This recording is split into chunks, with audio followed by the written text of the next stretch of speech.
down. A series of senior party figures have resigned today in protest in the row over offensive messages sent by his former girlfriend. UKIP will now be asked to endorse or reject a no-confidence vote at an emergency meeting in the next 28 days. Former Deputy Chair Suzanne Evans has told LBC she's astonished. If he seriously thinks the members are going to back him, he's completely deluded. It's just not going to happen. There is practically nobody who supports him. Henry Bolton's Live with Nigel next, exclusively on LBC. Two men who murdered a businessman who was shot dead during a botched burglary have both been jailed for 34 years. Guy Hedger, who was 61, was killed during an attempted raid at his house in Dorset last April. A third man has been cleared. The head of the army is warning the UK's ability to withstand attacks is being eroded by a lack of investment. In a speech this afternoon, General Sir Nick Carter's highlighted Russia's flexible capabilities in a changing pattern of warfare. Former Defence Minister Lord Robertson has told LBC Britain has to stand up for itself. Things have changed, and as things change, we need to change as well. And I'm afraid it's not a question solely of manpower, although manpower is very important. But we have to understand that if we wish to fulfil the first duty of government, which is the defence of the realm, then we have to spend more money on defence. Leaders in the US Senate have reached agreement to reopen the government in the coming hours after its shutdown at the weekend. Thousands of federal workers have been off work without pay since Saturday because a budget couldn't be voted through. Democrats say they'll support the bill if there are changes in a system that protects young immigrants from deportation. The US Secretary of State has visited the new American embassy in London after the building was criticised by Donald Trump. Rex Tillerson's met with Boris Johnson and Theresa May to discuss security and the Iran nuclear deal. He's rejected reports of strains in the UK's dialogue with the Trump administration.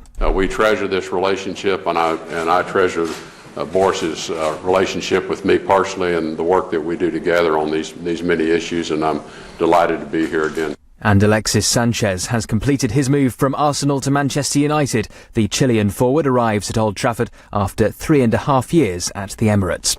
The LBC Markets report the FTSE 100's closed down 15 at 77.15. The pound buys $1.39 and €1.13. LBC weather largely dry this evening. Some gales in the west of England, a low of 7. Tomorrow, mild and brighter, a high of 13 degrees. From Global's newsroom for LBC, I'm Thomas Watts. LBC travel, long delays continue on the M25 clockwise from junction 22 at London Coney to 24 at Potters Bar, and that was after an accident. One lane is still closed, and then also on the M25 it's very busy clockwise from junction 5 at the M26 to 6 at Godstone where a car's broken down. Long delays continue on the M4 eastbound from the Heston services all the way up to the A4 in Chiswick after an accident, but all the lanes are back open, and still long delays both ways on the South Circular Road in Catford after a coach broke down. Delays on Greater Anglia services of about an hour between Liverpool Street and Colchester. LBC Travel, I'm Joanne Webb. This is LBC from Global, leading Britain's conversation. The Nigel Farage Show. Mr. Nigel Farage. Well, thank you, Donald, and good evening, everybody. Yesterday, UKIP's National Executive Committee unanimously voted to ask Henry Bolton to stand down as leader of UKIP. And today, he responded to them, making a short statement on the seafront outside the Grand Hotel in Folkestone. Here's what Henry Bolton said. Ladies and gentlemen, yesterday the UKIP National Executive Committee decided to initiate and embark upon a constitutional course to remove me as leader of the party. I did advise at yesterday's meeting, I advised the NEC not to expose the party to the financial and political cost of that course of action, and that includes the political cost of possibly yet another leadership contest. I shall respect the next steps in the constitutional process and will therefore not be resigning as party leader. I shall repeat, I will not be resigning as party leader. Now, without reflecting at all on its individual members, the NEC, as presently constituted, is unfit for purpose and has severely handicapped the party's progress and political delivery for some years, as recent UKIP leaders can attest. It has not only lost the confidence of me as the party leader in its ability to act objectively as the party's governing body, It has also lost the confidence of a large proportion of the party's membership. The NEC does require significant and urgent reform. To that end, again, during the coming weeks, I shall be proposing a new party constitution with a newly constituted and reformed National Executive Committee. Well, joining me here on LBC for his first interview exclusively is Henry Bolton, the leader of UKIP. Good evening, Henry.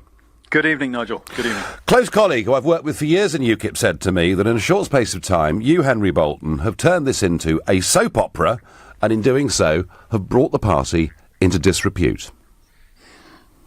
I wouldn't agree with that, Nigel. Interestingly, at the NEC meeting yesterday, there wasn't one charge laid against me apart from the biggest charge and the most clearest, the only allegation was that I had left my wife. And apart from that, no other specific charge was levelled against me. What about the issue, Henry? What about the issue that Jo Marnie, the woman that you've been with for the last few weeks, 25-year-old from Kent as well, it was revealed, send out a series of racist, very unpleasant messages about Meghan Markle. You, in the wake of that, you condemn what she'd said and done. Does she now deserve a second chance? No, I don't think she does in that respect. I mean, and she is, in fact, written a statement of apology, both a public one and one to the members of the party, and she has voluntarily resigned from the party to avoid the party embarrassment. And frankly, as far as she's concerned, I think there's little more that she can do, and indeed the party should move on. I was not responsible for those comments, of course. I've never written such comments, and as you say, I've roundly criticised them as abhorrent on the national media. So I think we should be able to move on from that now. The confusion, Henry, comes in that in the wake of those texts and tweets being revealed, you said that you'd broken up with her. And yet, a day later, in an interview with the Daily Telegraph, you said that you still love her and you wish to support her through a difficult time. And then the next evening, you're seen together having dinner in the National Liberal Club, according to some accounts holding hands, and she comes back home to Folkestone with you. So what is going on? I mean, is the relationship off? I'm very confused, Henry, and I know that many in UKIP thought that it was the height of stupidity, given what was going on, and given you said you'd broken up, to be photographed at dinner in London with her. No, I understand that. Nigel, there were a number of things that came together on that day. One was that we made public and passed to the chairman of the party certain information that proves that there were people within the party who have worked directly against the interests of the party and myself as leader. And that information relates to the texts that became public, some of which we have proof now were actually doctored. You're saying some of that evidence came. Sorry, Henry, you are saying that these racist tweets that we saw published in our newspapers had actually been amended and doctored. We have proof that at least one was, okay. And indeed the source of some of those texts has actually said to national media that he would never have released them had he known that they would be used to damage the party. No, but the problem is, Henry, but Henry, the problem is they still exist. But the question I'm asking you here is, you said you'd broken up with her, and then you're holding hands, having dinner at the National Liberal Club. She then gets on a train with you back to Folkestone and comes to your house. I'm asking a question: is the relationship on or off? We are still in contact, Nigel. Right. Absolutely, and I've admitted this on national media. We're still in contact. Of course, there are strong emotions there, but we both need to sort our own private lives out. So the romantic side of the relationship is off, certainly at the moment. And going forward, who knows what the future holds. But at the moment, she's got a lot to sort out in her life, as have I. And whilst she did come back to Folkestone, to my house, then she actually did so to pick up bags. And, I had to take the measure of actually publishing taxi logs to prove that 20 minutes afterwards she then returned to her home address. Yeah, and it's getting into this level of being a little bit cringe-making, isn't it? And that's why, Henry, that's why I think above all you have lost the confidence of a National Executive Committee who voted unanimously for you to go. Now, you've decided, you made it very clear on the seafront at Folkestone today, that you're staying on. Why? Absolutely, because I just simply do not believe that the party can go through a national leadership contest again, both financially and politically. The fact is that the National Executive Committee has allowed, for a very long time now, factionalisation within the party. It has failed to deal with disciplinary issues that have arisen in a timely manner, and that's allowed different factions to emerge, and indeed branches to break down. Had the National Executive Committee actually governed the party correctly, then I believe we wouldn't be in this position in the first place. So I'm staying on for the reasons of sorting all of that out. The National Executive Committee does need reform. It has lost the confidence of the broader party, or a big section of it. And what we need to do now is consolidate the party to make it a good platform, a solid platform from which to project the party into the debate on leaving the European Union. That is the crucial issue here. And indeed, my private life should be taking, whilst of interest, of course, and I fully acknowledge that, should be taking should be a sideshow to what we are actually about, which is actually delivering an independent Britain post-Brexit. I mean, I've been a fierce critic of the NEC over the last few years, and I think there are problems with it.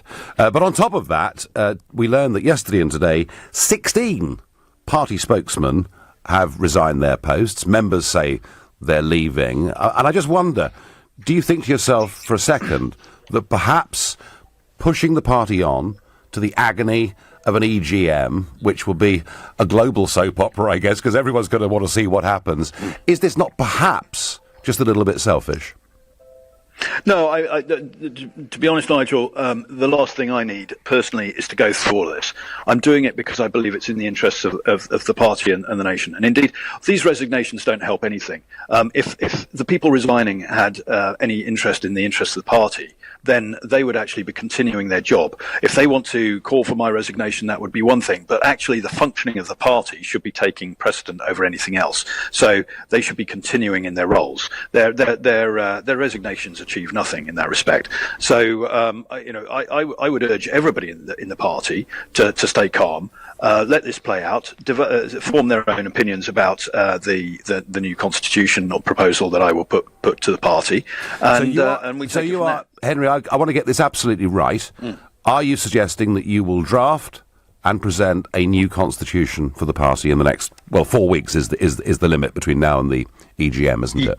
I am, Nigel, yes. There are two things that need to happen. We need to reform the party, and that requires a new constitution. We need to reform the NEC, which again comes out of the constitution, and we need to do all of that so that we can actually move efficiently as a party to provide to build a solid base for the projection of our debate in terms of independence from the European Union. Okay, and that will be the substance of that EGM meeting, dramatic as it promises to be. Now, Henry, I know that you've been in the army, you've been to Afghanistan, and you've been in the police, and you got an award in the police, and I used to see you on the Eurostar going to Brussels to advise them on how to deal with international terrorism, and you got an OBE for that. But right now, having never done it before, you're at the centre of this media storm. You've gone from being almost unknown to being one of the most recognisable people in Britain walking down the street. How are you coping, being in the middle, living through something like this? I'm not sure. I'm not sure, Nigel. But the occasional whiskey does help. No, there are lots of things that before I'd done them, I'd never done before. And indeed, this is one of them.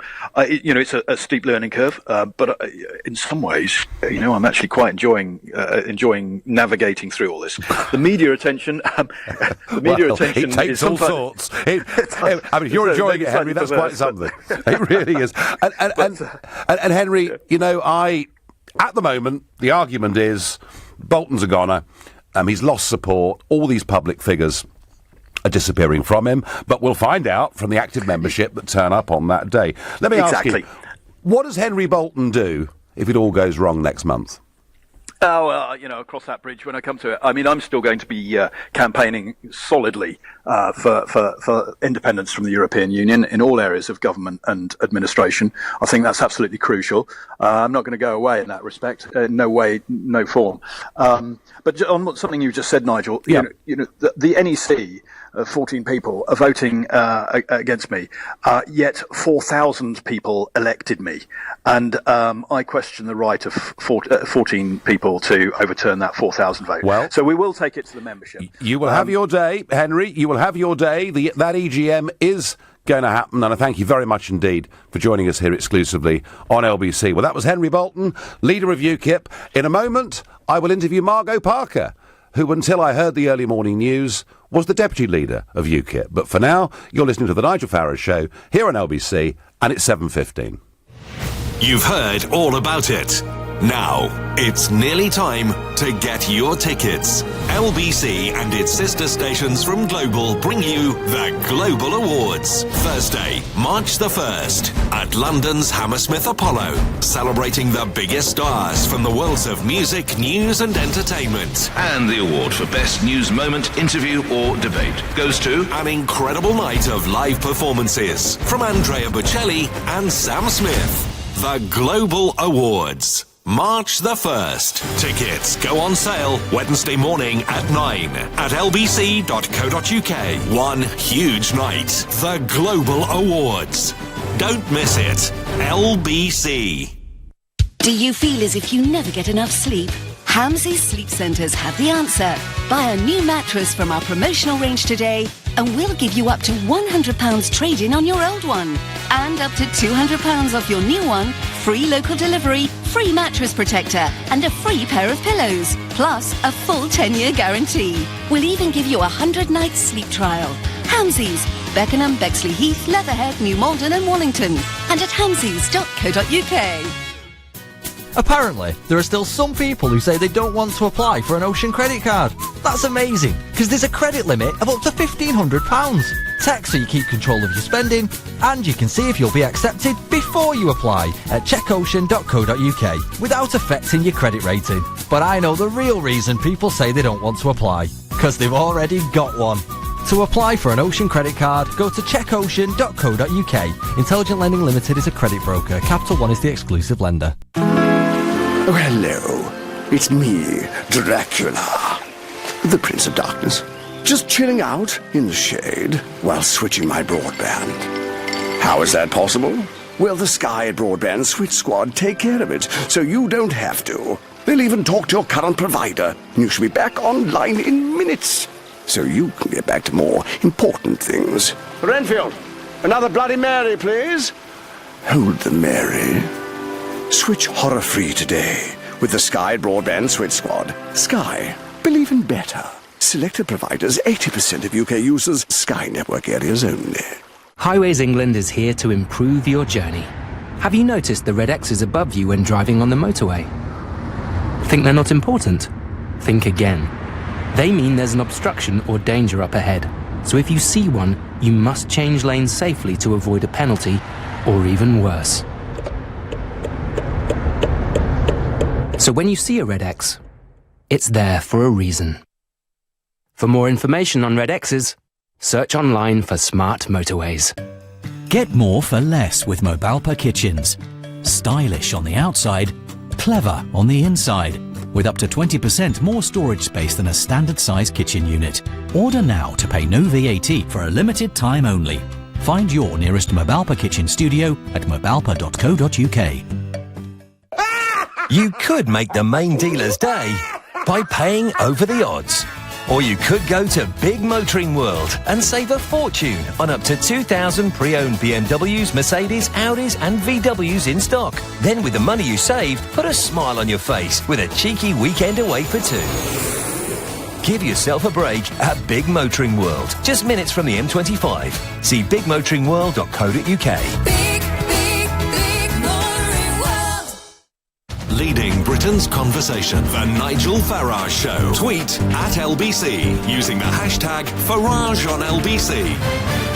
Well, you've heard from Henry Bolton. He doesn't care what the NEC says. He doesn't care what 16 of his resigning spokesmen and women have said. He is going to see this through to an extraordinary general meeting. Well, to get the other side of the argument, I'm joined by East Midlands MEP Margot Parker. And Margot, last week when we met in Strasbourg, you were Deputy Leader of UKIP, weren't you?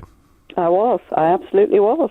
So isn't this an act of terrible personal disloyalty to Henry for you to have announced overnight that you're joining the rats deserting a sinking ship? No, not at all. To be quite frank, I mean, I thought about this, and it was with a heavy heart that I did resign. But I did so, and I will take exception to Henry speaking about disloyalty. It's outrageous. We have been loyally in the party, foot soldiers and all, working with everybody for years before Henry even knew UKIP existed. So he can forget that one. That's not right. So frankly, no, he became the story. It got too much. We couldn't really communicate with Henry. We were desperate to get hold of him, to speak about issues which we knew were vitally important, and we couldn't get hold of the guy. Well, okay, he was in a storm of this relationship. We did meet him after Christmas and said, look, we don't want to discuss your private life. We know it's pretty terrible, but quite frankly, there's some pretty obnoxious things going on here. So let's just focus on doing the job. And that's genuinely what I thought, naively possibly, would happen. But, Margot, tell me, what has he actually done wrong? Well, I think, to be honest, his judgment has been extremely flawed. He's taken his eye off the ball. Okay, he's done what he's done, but really he should have focused entirely on doing the job. He was only elected a few months ago. Those people that voted for him, and once he was elected, people really gathered around him to give him an immense amount of support. We were all very, very loyal. Come on, Henry, let's get this job done. Let's get on and do a proper job. So the loyalty was there. It was almost like self-flagellation, really, these constant reports in the paper. And I think it was last Thursday, I read the Telegraph, and I thought, oh, gosh, this is going to be a, good old tough interview. Well, I could have cried on the train coming back from Strasbourg having read that, because I thought, no, why are you saying this? Please don't concentrate on the personal stuff. Just do the politics. Do you think he's brought the party into disrepute? Well, he hasn't helped us, for sure. I mean, it's a pretty wacky situation that we find ourselves in. So, no, it's not the smartest thing. He hasn't behaved very well. Okay, he's taken his eye off the ball. He's made some mistakes. So let's assume he takes your advice, Margot, and that of many other spokesmen and women, and, of course, the unanimous vote of the NEC. Let's say he takes your advice and he goes. Yeah. Who next? I mean, who follows him, in your opinion? Because the one problem that UKIP's going to have is if it elects another leader who has no national profile, how on earth do they get known? And you could argue that maybe it's not all for good reasons, but Henry does now have a profile. Yes, he does have a profile. It's not one I would be particularly thrilled about. To be honest, I don't know. Maybe we need some blue sky thinking here with UKIP, the executive, perhaps those people that truly have supported the party and, believe in it, believe in what it's done, what it continues to do. And just maybe we could have an executive group that could do something that would be void of wretched infighting and stupidity, which is very embarrassing. There are some that would say, and you mentioned executive group, there are some that would say that the UKIP structure of management, with a national executive committee of people elected virtually at random. I remember, I think it was 2 years ago, there were 93 candidates for 6 places. And you've got a membership voting on people they've never met, they've never heard of. I mean, you might as well play pin the tail on the donkey, frankly. And yet these are the people who make the big executive decisions in UKIP. Is Henry possibly right when he says that at the EGM he'll present the party with a new constitution and a new management structure? Well, he can do all of that, but I don't know if he's got any mandate, and people will say, yeah, that's a great idea. We all know, it's not rocket science to work it out, You know, we could have regional representation. Great. People you know in your region, you can vote for them. You know who these people are. And let's have a board, a management board that can run the business of the party. Of course. That's a bit of a no-brainer. Well, we don't have that, but maybe we could have that. But, you know, seriously, I don't think Henry now can deliver that. I wish he could. I wish he'd really been a little bit stronger about this to start with. But I recall a conversation where he said, no, I'm converting the NEC. Well, this has not been a very good conversion, has it? No, and Margot, you know, do you now oppose the idea of the party having an extraordinary general meeting to discuss not just Henry, but these broader issues about party management? No, I don't oppose it, because I think anything that brings people together where they might at least be able to say what they think. He set this hair running. Yep. I don't know that people will, you know, accept, well, it's not happening now. So I don't know. Maybe it buys Henry time. Maybe next week he decides, this is all too much. I really don't know. No, but anyway, you're not changing your mind. You think Henry needs to go and we have to have a leadership election?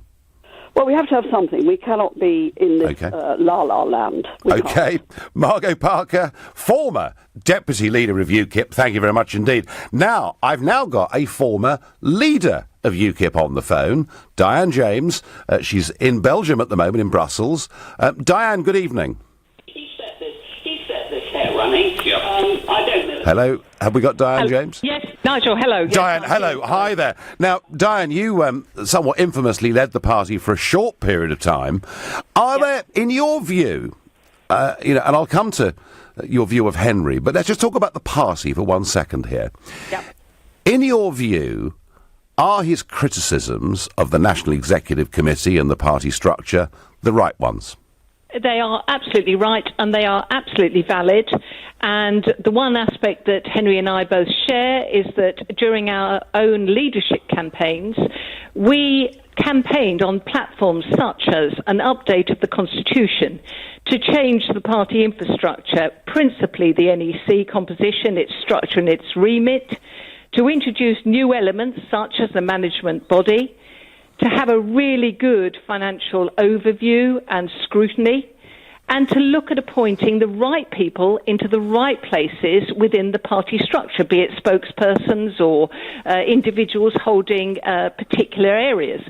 Now, I stood down after my short period because everything I campaigned for, I was blocked in actually completing, undertaking and introducing. And I decided that my personal credibility would not stand for that. Where I give Henry some real credit here, he's picked up exactly what the issues are. Yes, it's taken him time to actually implement the changes, but I can tell you from my experience, it's not something you can do overnight. And if he is able to go to the party membership in a few weeks' time via an EGM and outline, and I think he would do it honestly and openly, the problems he's come up against, what he believes the resolutions are, then I think it's worthy that the membership has the opportunity to listen to what he's got to say, and I think they might well buy into what he's actually got to promote. So, Diane, do you support Henry as leader? Yes, I do, and that might shock you. I don't support what's happened in his private life. Let me be absolutely clear. You know, I don't like that at all. But I'm prepared to put that to one side on the basis that he's already said quite categorically, that's my private life, leave me to sort that out. He's shown, I believe, in the few months that he's been around, that he's prepared to focus on the job. He's gone about it quietly. He's gone about it diligently. But I believe he's got results in the train which he's prepared to unveil and show.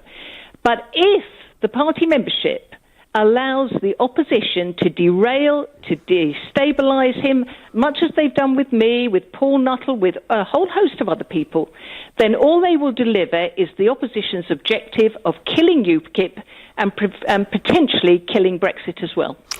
Can Henry Bolton, given the number of public figures in UKIP that are against him now, can Henry Bolton, in your view, win that EGM? Yes, I believe he can, because if he can take, and I'll risk repeating myself. Yeah, that's important. But if he can take to the membership at that EGM the conviction and the convincing evidence that he knows what the problems are, he's got resolutions which he believes he can implement and which will actually get the party out of the really sterile, quite frankly, environment it's in. You know, you don't run a modern political party with a constitution that's effectively 2 decades old. You don't run it with an NEC formulated in the way it is, composed in the way it is. You know, with the UKIP, and I'm no longer a member, I'm merely an observer and watching with huge sadness what's going on. But, you know, if I compare it with the Labour Party's NEC, which has now been taken over by Momentum, all that will happen if Henry is unable to change the NEC is that you will see the same old stuff going on and ever on into the future. Yeah. And quite frankly, UKIP will then die. Diane James, thank you very much indeed. Well, that was Diane James, who had a short period as leader and says Henry's analysis is right. To date, I've done my absolute best to say nothing on the Henry Bolton affair and this crisis. But in a moment, I'll tell you exactly what I think about the events of the last 24 hours. You're listening to The Nigel Farage Show, exclusively on LBC. It's 7:30 and time for the news with Thomas Watts. UKIP leader Henry Bolton has told Nigel he's staying on in the interests of the party and the nation, and the resignation of senior party figures will achieve nothing. Mr Bolton's facing a motion of no confidence following offensive messages sent by his former girlfriend. Leaders in the US Senate have reached an agreement to temporarily reopen the government after its shutdown at the weekend. Thousands of federal workers have been off without pay since Saturday because a budget couldn't be voted through. And Tesco is going to cut 1,700 shop floor jobs as part of a cost-cutting drive. The supermarket says the changes will see roles of some managers removed from larger stores. LBC weather largely dry this evening, some showers developing overnight, gales in the west of England, a low of 7 degrees.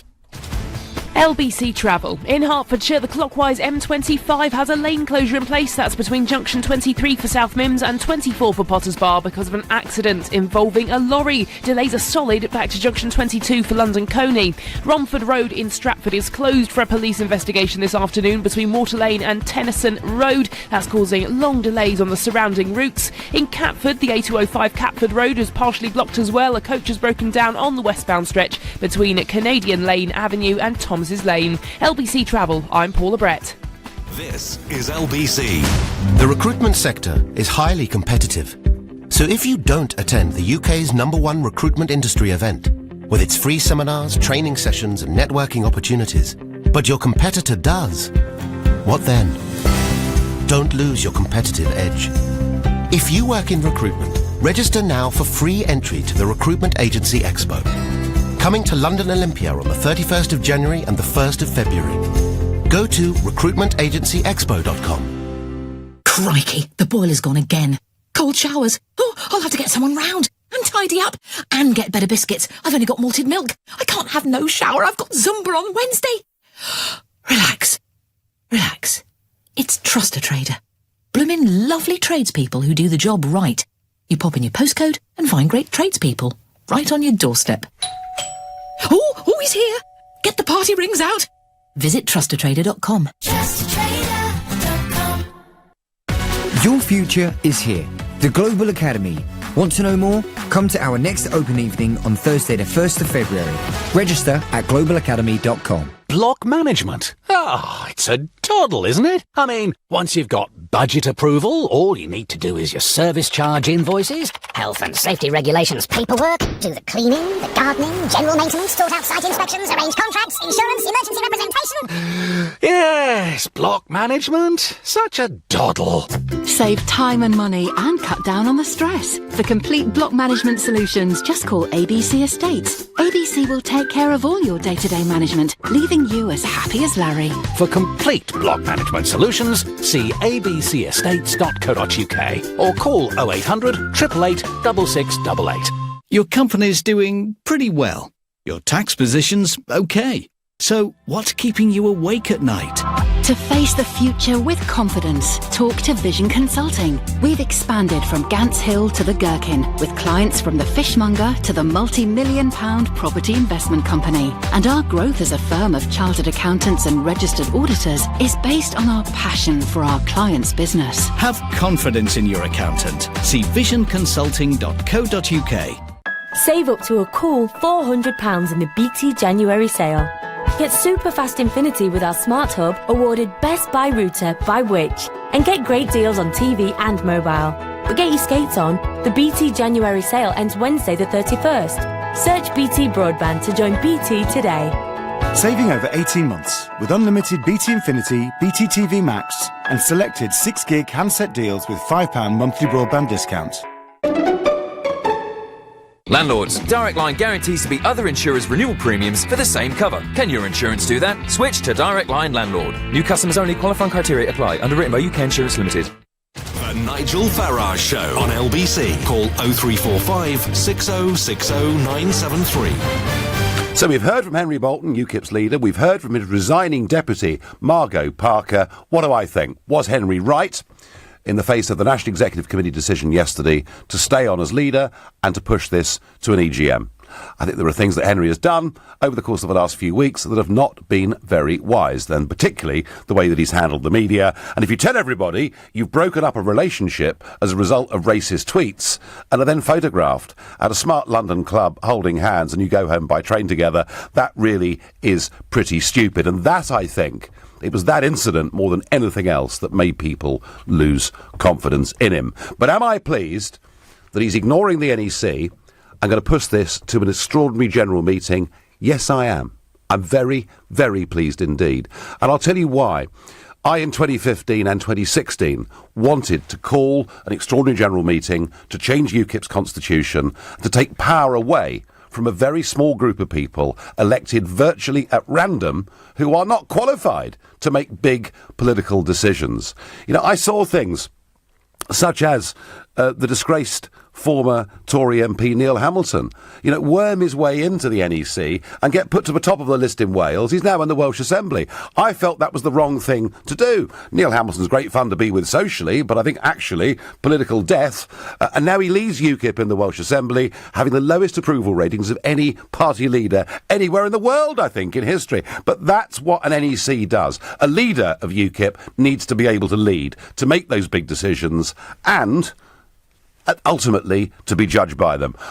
This EGM, this issue now, is not about Henry Bolton. It's actually bigger than that. It's about, can UKIP reform, put a professional structure in place? If UKIP doesn't reform, it will die. I am pleased that this EGM is happening. I will wait to see whether Henry can produce a constitution and a new way of running things that would make UKIP more effective. I am not saying at this moment that I will go to this EGM and support him, but I am saying I'm pleased we're having a debate. If UKIP doesn't change, it will not exist in 18 months' time.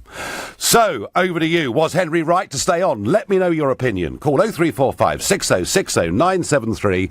You can text to 84850. You can tweet using the hashtag Farage and LBC at LBC. You can watch us, of course, on Facebook and comment there too. Let's go to John in Glasgow. Good evening, John.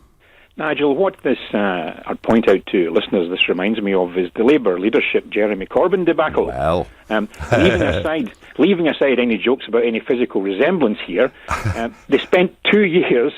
They spent 2 years trying to get rid of him. Between 2015 and the last general election, the NEC were against him. Yes. The whole of the media were against him. Yes. The only paper supporting was probably Pravda. They had tactical resignations from the shadow cabinet to squeeze them out. John, just quickly, 21 members of Corbyn's shadow cabinet resigned in the space of a week in 2016. You're absolutely right. Precisely, and he was a loser right up until the day after the general election in June, and all of a sudden he's the hero. So none of this is this is almost very, very similar. Leaving aside Henry Bolton's personal life, I don't give a whit two hoots about Henry Bolton's personal life, unless he's actually done something criminal. I mean, it's guilt by association. It's the same media frenzy. And at the end of the day, if we're going to get down the road where people are going to get basically flung out of their jobs by guilt by association, that in itself is a bad thing. He's shown his pluck. I mean, I'm actually surprised he's still there, to be honest, because anybody else I think would have probably bowed out and thought, well, I'm just flinging in the towel, which is the easy option. I am impressed by that, I have to say, and he deserves to get heard, and he deserves his 30 days to make his case to his membership and the rest of the public, because frankly, leaving aside any stupid things, I mean, if anybody's going to brush up against a girl at the next Christmas party, you need to check out her tweets. I mean, it's ridiculous. John, I think, of course, he perhaps wasn't to know that she sent out these messages. In his defence, I think the problem, John, is when he said he'd broken off the relationship, and yet it pretty much appeared to me that he hadn't. That, I think, is when he got into real trouble, and that's when the media circus went into absolute full feeding frenzy. We even had, and it was cringe-making, him showing times of taxi receipts to prove that nothing particularly carnal had happened in that space of time. And I thought, that's where it all gets a little bit embarrassing. But, John... Well, they'll just do the next thing to the same leader. I mean, if there's some justifiable they may well do. Here. John, you made a fantastic point, because I think the point that Corbyn won with his party is a good one. I don't know, folks, whether Henry Bolton can win or lose at this EGM. I'm just pleased we're talking about bringing UKIP into an era where it can be governed, where a leader can actually lead. Do you know, I gave up with it in the end. My last year as UKIP leader, I virtually acted as an independent. I just couldn't be... I didn't even attend half the NEC meetings. I mean, they last 6 hours. Life's too short. Peter in Eastbourne's impressed. He says, Nigel, I'm going to join UKIP and back Henry, a man of principle. However, Darren says, I was a member for several years and I've just left because of the latest embarrassment. By the way, the NEC is a joke. Yeah, well, I think a lot of us agree on that. So even, I mean, wouldn't it be interesting? Henry could lose this EGM, not be UKIP leader, but actually have made the argument for making the party governable, and that is what I want to see. Jim is calling me from Chipping Norton in Oxfordshire. Jim, good evening. Good evening, Nigel. We've spoken before. I think I speak with a little bit of authority on this. I'm a branch chairman and also a county organiser. Yes. And I have a small kitchen cabinet, if you wish, where I draw opinion from. My big problem with Henry Bolton, and I supported him in his leadership bid, is that in August, September, when the election was on, there was a big thing made about the stability of his marriage, and he's a family man and everything else. I looked extensively for skeletons in the cupboard, couldn't find any, and there were... with the other candidates, there were various questionable things that had gone on, and I thought I was getting somebody with a good chance of making it. Now, within 3 months, the marriage doesn't break up to the extent that his does. Not if it was strong, stable, or whatever you want to call it. So my particular point is that he has broken faith with the people who voted him in by... basically lying to us about his marital status. So Jim, are you saying that at the hustings, which took place around the country to select the leader, that he made a big point about being a happily married man? Yes, he did. Okay. No. Well, that is Jim. That is to me, that's a breach of trust, and I'm going to find it extremely difficult if he wins at the EGM. To maintain my position, and I was appointed a county organiser under his watch. Yeah. To maintain that position, I've been trying very hard to keep things on the down low here in and around Chipping Norton area and the county, saying, let things play out and everything else. Yes, the NEC needs reform and everything else, but he is currently working under the current NEC rules. He hasn't changed them yet. No, he hasn't, Jim, but could. And, Jim, you may well come along to that EGM, and I'm sure you will, given how active in the party you are. You may well come along to that EGM and vote against Henry Bolton and say he's got to go. But if he's able to produce a system where the thing can become governable and where we can get some better judgment, he might just do it a bit of good in the end, mightn't he? He may. Yes, I can, the NEC needs reform. We all know that. We've known it for years. But he's shot himself completely in the foot because he's, in my opinion, and the opinion of my little kitchen cabinet, he's broken faith with the party membership. OK, Jim, you've made that point very, very strongly and very clearly, and Henry going to have a real problem turning around people like Jim. A real problem. In fact, I'm convinced if the EGM was tomorrow, he would lose it quite heavily. But he's appealing now directly to the members, over the tops of the NEC and others. Corbyn did it. Can Bolton? Kathy is calling from Southampton. Good evening, Kathy. Oh, good evening, Nigel. I'm a second-time caller, actually. Welcome again. I went to a meeting, actually, at the beginning of December, and I met Henry Bolton, and he seemed a very nice person, and I thought, oh, great, you've actually got a leader now that's actually going to take UKIP forward. He seemed very positive and everything. And then after Christmas, I went out and I looked at the daily papers and headlines, Henry Bolton met this girl, had a relationship with this young girl. And to be honest, it completely threw me, and I was really disappointed and lost a lot of faith in him, because I believe that if you're going to be a leader of any party, the first thing you've got to show is you've got to have some respect, and people got to respect you. And he says it's his private life. Well, if it's his private life, he shouldn't. Well, I don't say you made it public, but his girlfriend obviously did. So obviously looking for publicity, to be honest, whether it's bad or good, she was obviously looking for publicity in my view. And it's actually taken away all credibility. Kathy, has he, I mean, are you saying he's turned it into a bit of a laughingstock? I think he has, yes, I do. It's such a shame, because I think that he showed weakness by having an affair, because the thing is, he's got 2 young children, and in my opinion, I mean, I don't know nothing about his private life, obviously, that side of it, but, I mean, this other thing's been made public with the young girl, but with his wife, he's got 2 young children, and to me, he should be making his marriage work. Well, Kathy, I hear what you say, but it's not for us to judge other people's relationships, and he hasn't actually broken the law or anything like that, but Kathy, you disapprove, and you're not alone in your disapproval. You're listening to The Nigel Farage Show, exclusively on LBC. It's 7:45. This is LBC. You work hard to stay in control of your monthly bills, and then your broadband provider hits you with a price rise. At TalkTalk, we say no to mid-contract price rises. We don't think it's fair that between them, BT, Virgin Media and Sky have put their prices up 4 times in the last year. TalkTalk is the only provider to guarantee no mid-contract price rises on all our broadband packages. Switch today and get 25% off fast broadband. It's just $19.95 a month for 24 months, including line rental, saving you £406 versus BT. Hurry, offer ends 8th of February. TalkTalk, for everyone. Contract and conditions apply. The new Jaguar E-Pace is finally here. Start the ignition, revel in its roar, and savour the performance of the most exciting compact SUV. Sorry, SUV, is that right? Yes, Mark, it's a compact SUV. Please, continue. Interesting. The new Jaguar E-Pace.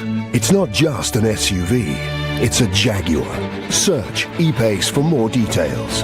Jaguar, the art of performance. At British Gas, we have everything you need for when winter does its worst. Our home care boiler cover starts from just £12 a month. That's less than 40p a day and includes a yearly service. Plus, we're giving you up to £100 to treat yourself when you buy selected home care products online by the 28th of February. So why wait? Search British Gas Home Care. Terms and conditions apply.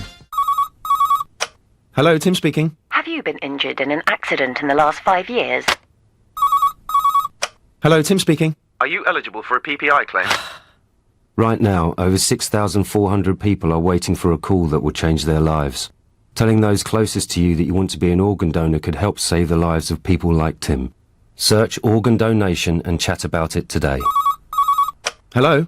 Tim, it's Angela at St George's Hospital. We have a kidney for you. Crikey, the boiler's gone again. Cold showers. Oh, I'll have to get someone round and tidy up and get better biscuits. I've only got malted milk. I can't have no shower. I've got Zumba on Wednesday. Relax. Relax. It's Trust a Trader. Bloomin' lovely tradespeople who do the job right. You pop in your postcode and find great tradespeople right on your doorstep. Oh, he's here. Get the party rings out. Visit trustatrader.com. The recruitment sector is highly competitive. So So if you don't attend the UK's #1 recruitment industry event, with its free seminars, training sessions and networking opportunities, but your competitor does, what then? Don't lose your competitive edge. If you work in recruitment, register now for free entry to the Recruitment Agency Expo. Coming to London Olympia on the 31st of January and the 1st of February. Go to recruitmentagencyexpo.com. The Nigel Farage Show on LBC. Call 0345 6060 973. It's the big media story. It's Henry Bolton. It's the 25-year-old with whom he's had the affair. It's her racist tweets. It's the NEC unanimously saying he must stand down as party leader. He's refusing and taking it to an extraordinary general meeting of the party. And on the line, someone who's just called in, is Paul Oakley. He's a national executive member of UKIP and he's the general secretary of UKIP. So, Paul, good evening. Good evening, Nigel. How are you? I'm well. So you were one of those who unanimously voted to say that he should stand down as leader. Can you explain to us, what has he done wrong? Like you, I'm not particularly interested in his personal life. Let he who is without sin cast the first stone and all that. But we actually, none of us are perfect.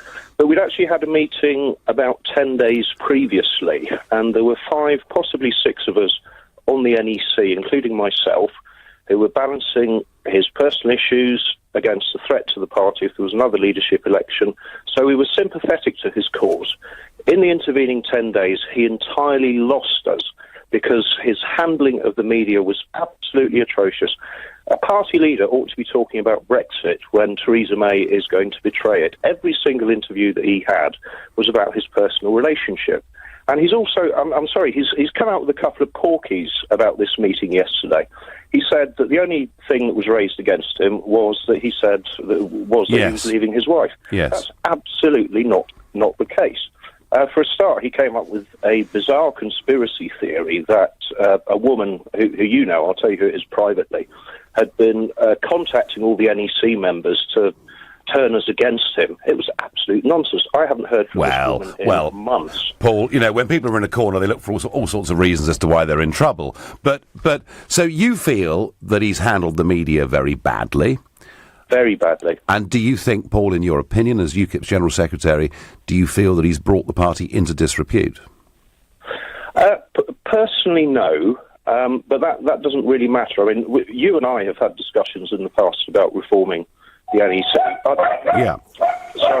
Sorry, my dog's on my lap. Now, the last time we had dogs, Paul, barking on the show were a group of Alsatians from the American Secret Service when I was at the CPAC conference last year. And in fact, if you go to lbc.co.uk, you can see me being sort of ushered out at the point of a gun. So presumably it's a bit quieter now. Paul... It is a bit quieter now. Paul, I mean, we will go now to an EGM. And if you're right about his ability to deal with these issues, he will lose at that EGM. But... you know, the comparisons with Jeremy Corbyn and the top of the party and the grassroots are interesting. Is it now the time, Paul Oakley, to accept that a voluntary NEC that binds a leader... You know how frustrated I was. I couldn't do anything I wanted to do. Yeah. I wanted to modernise the party. I wanted to have e-voting. I wanted UKIP to be like the five-star movement is in Italy. You know, a modern party. Absolutely. And I was stopped from doing any of it. Could there, Paul Oakley, could there be something good that comes out of this EGM if we start to have a proper debate about UKIP's management? No, and I'll tell you why. It doesn't bode well for Henry that he hasn't even read the Constitution, because if an EGM is called in a leader, that is the only issue which is going to be on the agenda. Yes. He obviously hasn't read the Constitution. Now, if he was going to do this seriously, I'd have backed him in this. Yeah. He should have done it 4 months previously. He's done nothing at all apart from get on Russia Today with that badger strangling quote. The branches were moaning about the inactivity from the leader before then. He is not going to be able to produce a properly worded constitution in 4 weeks anyway. In fact, I actually wonder who's going to produce it for him, because so many good people have left the party in the last few days. It just can't be done. OK, and Paul, listen, if he turns up at that EGM and he hasn't produced the new constitution and a new plan, he is toast. But he said today... Anyway, Nigel, and I'll tell you one other thing. Yep. I kept my views entirely neutral. I didn't tell the members what I thought before the EGM yesterday. But I was getting emails left, right and centre from members who didn't know which side of the divide I was on. Yep. I did have some in support of Henry. There was 6 that I've counted. I've just been trying to run through my inbox just now. I've lost count at over 200 people calling for him to go right away. Otherwise, they were going to resign their membership, not campaign for the party. And I'm appalled. I'm not so bothered about the front bench people. But when chaps like John Tennant, who I know you know well, and all of his fellow activists in the North East give up the ghost because of Henry Bolton, you know that this guy is doing badly. There is a lot. It's outrageous that he's come out today and said this. The problem is his. He should go. It really is simple as that. Paul, I don't for one moment doubt a lot of damage has been done over the course of the last 2-3 weeks to UKIP's reputation, to his reputation. Paul, I thank you very much for some very, very strong views there from the General Secretary of UKIP, saying that actually Henry's account was not wholly accurate of what happened yesterday. I think he's right to stay. Good for him. It wasn't him who said it, I get, via text, referring, of course, to the tweets that Jo Marnie, his girlfriend, or ex-girlfriend, we don't quite know the answer to that, put out. I also on Twitter get, Henry must stay to lead UKIP, but he must distance himself from Jo Marnie. That's what Peter thinks. Why does any of this matter? UKIP is an irrelevant party, which will be nothing more than a tiny stain in Britain's history. Sorry, matey, whoever sent that in. It actually will be seen as being the catalyst for quite a big political revolution. Josh is a new caller from Wakefield. Good evening, Josh. Hi, Nigel. I'm just ringing up to say, basically, I never backed Henry from the start, and I was always told I was a tinfoil hatter because I was always saying he's a plan from the establishment, because the day he was elected, and I've said this to so many members, the day he was elected was the day UKIP's anti-establishment message died, and that's because they don't give OBEs to people that fight against the establishment. They're just not going to do it. And now I've said that, everyone's like, you were right, he's a plan. Well, he was a former Liberal Democrat candidate, of course. Yes. And he stood for the Lib Dems back in 2005. So some would say that's an unusual journey from the Lib Dems to UKIP. So you feel, under him, we've lost our hard edge, do you? Well, I was chairman and I was branch secretary before of the Norman's Podcast in Castleford constituency, which is a Betsy Cooper seat. And I was the campaign manager in the 2017 election. And the chairman before me resigned for the Conservatives. He's a great guy, by the by. And I took on that, and I ended up resigning from that position when Henry Bolton was elected, and the branch folded because there was no one else that was in the local party that wanted to stand for the positions under Bolton. So it was handed over to the Wakefield constituency. So the numbers weren't great anyway, and I'm not renewing my membership in March. Okay. Henry Bolton is still the leader. Okay, Josh, strong feelings. And my last caller tonight, another new caller to the show, is Steve from Shaftesbury in Dorset. Good evening, Steve. Hello there. So, should he stay or should he go, Steve? Oh, he definitely has to go. Okay. And I don't think it's to do with his private life or even reforming the NEC. That's only come out now the NEC have voted no confidence in him. So, of course, he's going to say reform the NEC because he's using the old adage of the best form of defence is attack. Mm-hmm. However, my problem with him is the lack of integrity and the dishonesty. It's already been mentioned on your show that he said at several of the hustings he played on his stable relationship with his wife and children. One of his daughters had been born on a train only a couple of years ago. But all members of UKIP had an email on the 4th of January warning us that there was about to be an article in The Sun. Well, that morning, Henry Bolton was being interviewed on LBC by Nick Ferrari, and I happened to listen to that. And in it, during the interview, Nick Ferrari just asked, before the story had come out, who is Jo Marnie then, one of your colleagues? And Henry Bolton said, yes. Now, in the email he sent the same day to every single member of UKIP, he said that anyone who follows his social media account will know he's had a change in relationships status. Well, he did put the picture out on Twitter, but Steve, you think he's been less than frank. There are others think he's been less than frank. Bob says to me on Facebook, will you admit you were wrong to back Henry? Publicly, Bob, I didn't back Henry. I didn't back anybody. But he was the most qualified person for that job. And yes, I did vote for him. And I've been disappointed by many of the things that have happened over the last few months. A lack of proper communication with the members. And that's disappointed me. But I think he is right to push this to an EGM because big issues about UKIP's management will get discussed. Unless they reform the governance of UKIP, it won't even exist in 18 months' time. I know that as a former leader. And I'm not saying I back him, but I back the EGM process and this debate because we absolutely have to have it. And if we're frustrated by Brexit, UKIP will have a big role, once again, in British politics. That's the end of the Nigel Farage show for today. I'm back tomorrow night at 7. Coming up at 10 tonight, it's Ian Collins. But up next, it's Clive Bull. Nigel, thank you. And we're going to continue this conversation with UKIP in turmoil, mass resignations, no confidence in the leader, but the leader won't go, saying he's going to drain the swamp. Are we witnessing the final shambolic moments of a party about to die, or does it still have a role to play in politics? Later at 9, it's the Business Hour. Advice if you're starting up a business or planning to expand. And we'll be looking particularly at food businesses. If you have a question or you want to join in at any moment, call us on 0345 6060 973. From LBC, I'm Clive Bull, and it all starts next.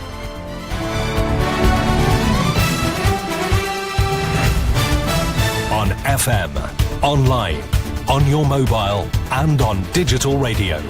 Leading Britain's conversation. This is LBC. From Global's newsroom at 8 o'clock, Henry Bolton has told LBC he's acting in the interests of the party in staying on as UKIP leader. A series of senior party figures have resigned today in protest in the row over offensive messages sent by his former girlfriend. Mr Bolton says he's still in touch with Jo Marnie, but the romantic side of the relationship is off for now. He says it's time to drain the swamp of UKIP infighting. The last thing I need, personally, is to go through all of this. I'm doing it because I believe it's in the interests of the party and the nation. And indeed, these resignations don't help anything. If the people resigning had any interest in the interests of the party, then they would actually be continuing their job. Party members will now be asked to endorse or reject a no-confidence vote at an emergency meeting in the next 28 days. Former Deputy Leader Margot Parker is one figure who resigned earlier. She's told LBC it's wrong to say she's betrayed Henry Bolton. We have been loyally in the party, foot soldiers and all, working with everybody for years before Henry even knew UKIP existed. So frankly, no, he became the story. It got too much. In other news, the head of the army is warning Britain would struggle to match Russian capability on the battlefield.